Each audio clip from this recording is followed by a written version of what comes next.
5 या 8 मिनट के लिए आप लोग भजन करें। हम बता रहे हैं, जिसके पास कोई कपड़ा हो वस्त्र तो थोड़ा सा अपने सर पे डालें। इसके बाद आप अपना जो धोती है धोती से थोड़ा सा घर जाकर के भजन करना तो थोड़ा सर को ढक देना, तो उससे शांति मिलती है। थोड़ा सा आप मैं इस तरीके से बैठिए, इस मुद्रा में बैठिए, दोनों पैरों को आपको इस तरीके से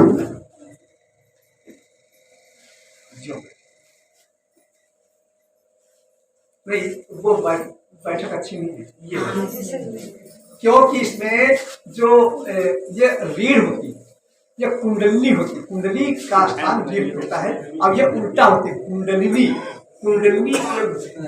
जागृत होती है। कुंडली का जो स्थान है उसका मुंह एक सर्पिल कुंडली एक ऐसा अपने शरीर में भाग बना हुआ है जिसका सर्प के आकार की होती है, और उसका जो मुंह होता है वो नीचे की तरफ होता है, पूंछ ऊपर की तरफ। ये भी नाड़ी है, कुंडली एक नाड़ी है जिसका आकार होता है सूक्ष्म नाड़ी है। जिसे आप क्या ईड़ा पिंगड़ा और 3 नाड़ियां यहाँ पे आती हैं, तो ये सूक्ष्म नाड़ियां हैं। ऑपरेशन करने से दिखाई नहीं देंगी।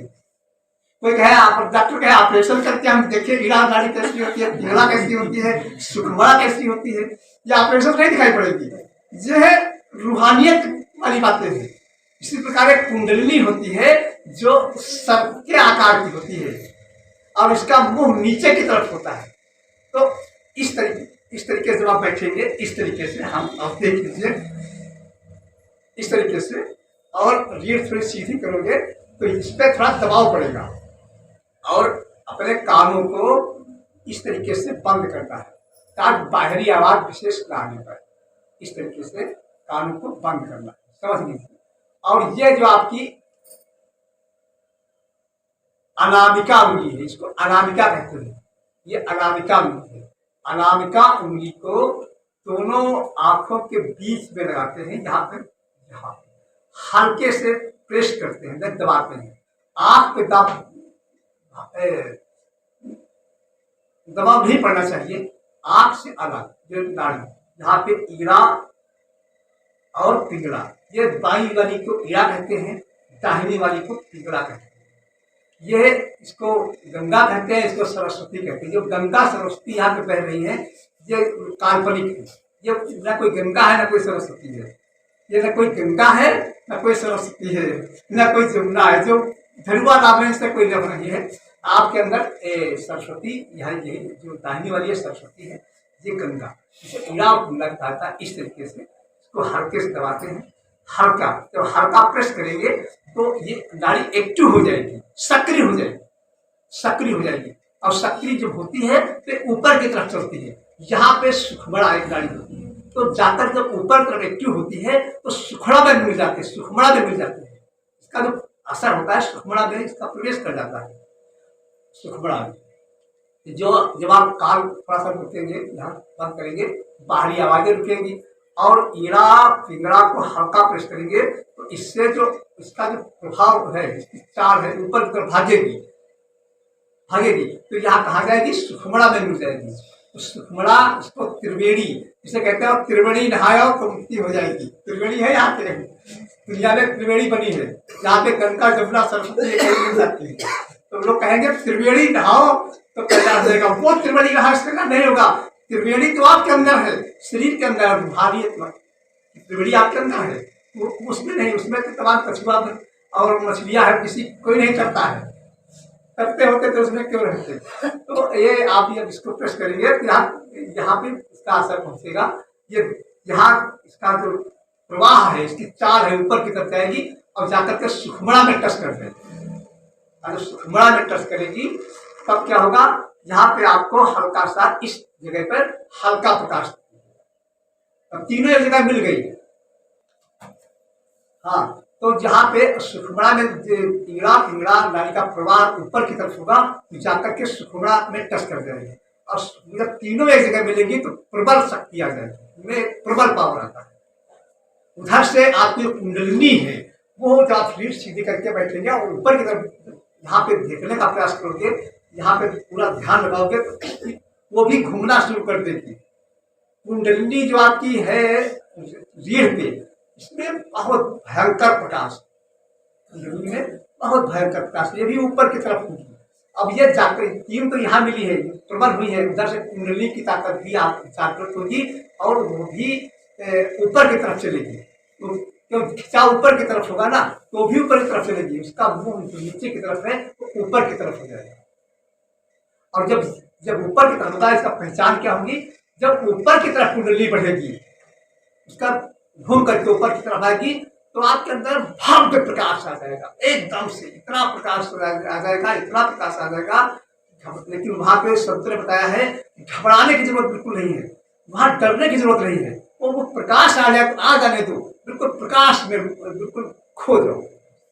और जब प्रकाश में खो जाओगे तो आप थोड़ी देर के बाद भी आपको प्रकाश तो रहेगा ही, लेकिन प्रकाश में ही आपको एक मार्ग मिलेगा जो ऊपर की तरफ गया, भव्य प्रकाश।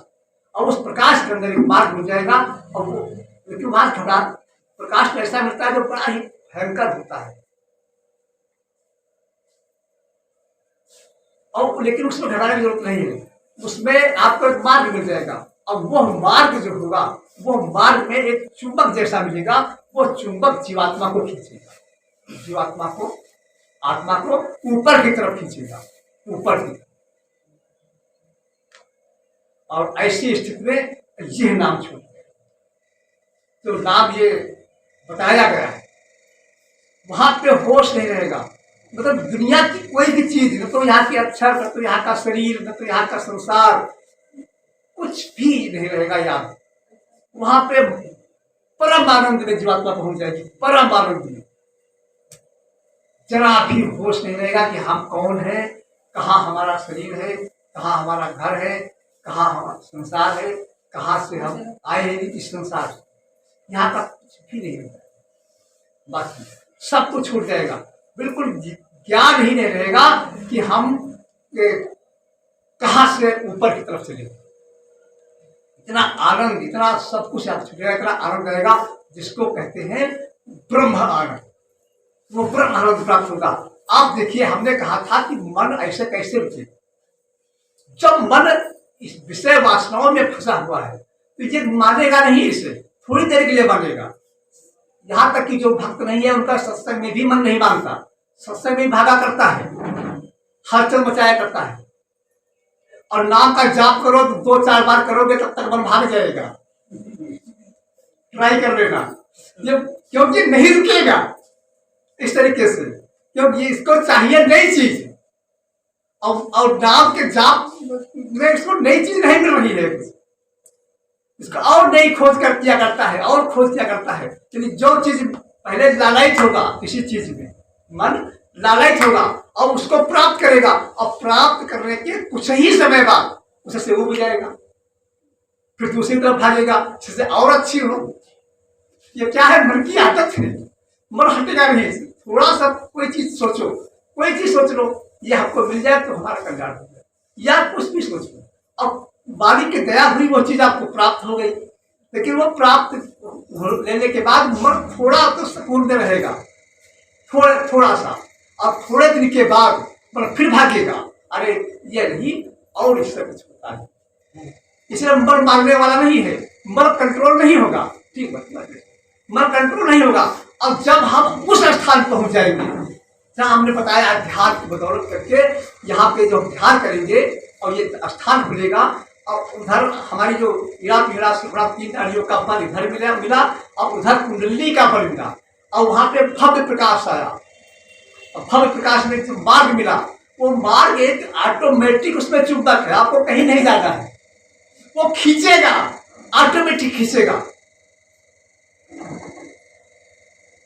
क्षण मात्र में, एक पलक में पता नहीं कहां से कहां पहुंचा देगा, इतना भयंकर चुंबक उसमें। वहां पर मन बिल्कुल खामोश, उसको पाने के बाद आजीवन के लिए, जब तक शरीर रहेगा तब तक के लिए मन शांत रहेगा। फिर मन संसार में नहीं भागेगा। कुछ भी करो संसार के काम करते रहो, लेकिन मन बेपर काम दो प्रकार से होते हैं। एक जैसे हमारे सत्संग में कुछ लोग बैठते हैं मन से, कुछ लोग बैठते हैं बेमन। संसार के काम तो तरीके से होते हैं। कोई काम करो, अब ये काम करना तो है नहीं, मन तो है लेकिन पापा ने कहा है तो करना तो है। खाना बनाने का मन तो नहीं है लेकिन मम्मी ने कहा है तो डांटेंगी तो बेमन बना रहे हैं। तो मन और बेमन दो तरीके से काम होते हैं। तो वो यहाँ पर भी बेमन लागू हो जाएगा। अभी तो संसार में काम करते हैं मन से, मन करता है, और जब उस स्थिति को पहुंचेंगे तो मन बेमन हो जाएगा, संसार से बेमन हो जाएगा। फिर जब तक हमारा लेन देन है, यहाँ का हिसाब किताब है, स्वामी जी महाराज की दया है, जब तक हमें रखना चाहते हैं तब तक रहेंगे, तब तक रहेंगे। ऐसा नहीं कि हम भजन कर रहे हैं ऊपर पहुंच गए तो ऊपर रहेंगे, ऐसा भी नहीं। और घड़ी में देख लेना समय, आज हमने बताया है, देख लेना। अगर आप कहीं बाहर जाना है और खाना आजाद नहीं कर रहा है और पता मिला समय आपके पास 15 मिनट बच रहा है, यानी 10 बजे आपको निकलना है और समय बचा है पौने 10 बज रहा है। सिर्फ 15 मिनट का समय आपके पास है, ज्यादा नहीं है, 15 मिनट का। और भजन में बैठना तो ये कह देना कि 15 मिनट का समय है और 15 मिनट के लिए हम भजन में बैठ रहे हैं। 10 बजे हमें ड्यूटी पे जाना है और वहां सब कुछ देख करके और आँख खुल जाएगी, आपका ध्यान टूट जाएगा और घड़ी पे देख लेना 10 बजे होता है, तो 10 बजे आपको निकलना है। मतलब मालिक की तरह वहां आपको तो होश नहीं है, वहां शायद पूरा यही होश लेवा समय ही नहीं है। समय तो यहाँ है ना दुनिया में, वहां कोई समय नहीं मिलेगा, समय में कुछ नहीं, वहां कुछ नहीं पता हम कितना समय हो रहा है, कितना क्या हो रहा है, कुछ पता ही नहीं चलेगा। तो समय तो यहाँ के लिए है, अब चूंकि यहाँ की जिम्मेदारियां भी हैं, इसलिए मालिक की दया है कि आप उतने समय पे आपका ध्यान ऑटोमेटिक टूट जाएगा, आप इस दुनिया में आ जाओगे और दुनिया की व्यवस्था देखोगे। लेकिन तब क्या होगा, मन बेमन होकर के काम करेगा। यहाँ अभी मन से काम करना है तो बेमन होकर के करेगा।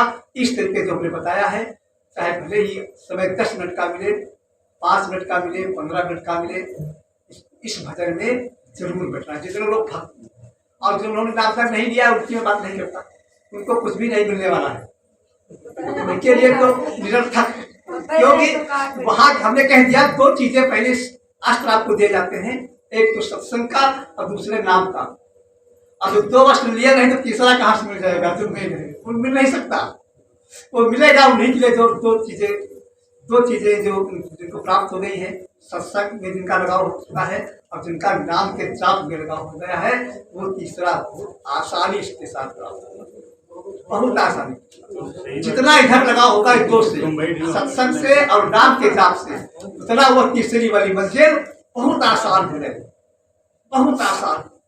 और जब वहां का देखोगे तब पता चलेगा क्या सत्य है और क्या असत्य।